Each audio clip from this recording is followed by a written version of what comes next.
Mabilis saka malinis yung wiring. Ayos yung gawa. Good morning mga ka-solar. Another day, another client na naman.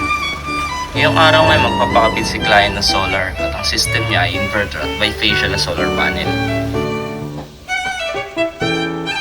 Kap, anong panel gagawin natin ngayon? So guys, good morning. Dito tayo ngayon sa Gen 3 Cavite. Bali, install natin ng system ay 6 kilowatts. Ang gamit po natin na panel ay German na bifacial, 580 watts. So dito yung inverter natin. Yung brand po ng inverter po natin ay Sunways. So 6 kilowatts, 11 panel, saka 11 din na relays.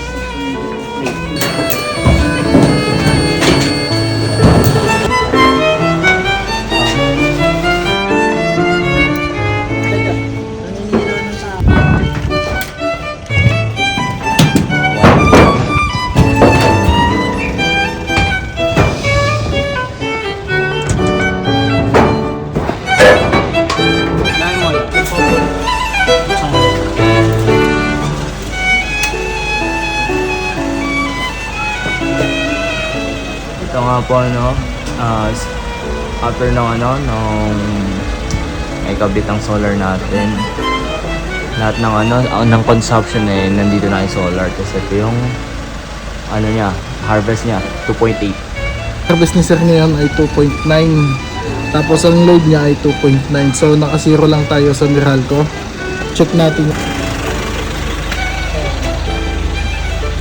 So yan, makikita nyo sa Metro, naka-zero na. Communication lang yan ng inverter tsaka no Meralco. Pero lahat ng load niya, si solar na nagbibigay.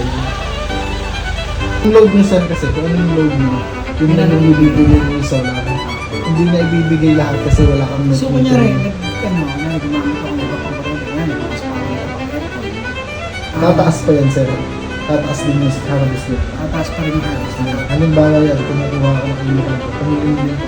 So kumuha ko nila ito ng 1.5. Pero mas malakas yung bibili ni solar kasi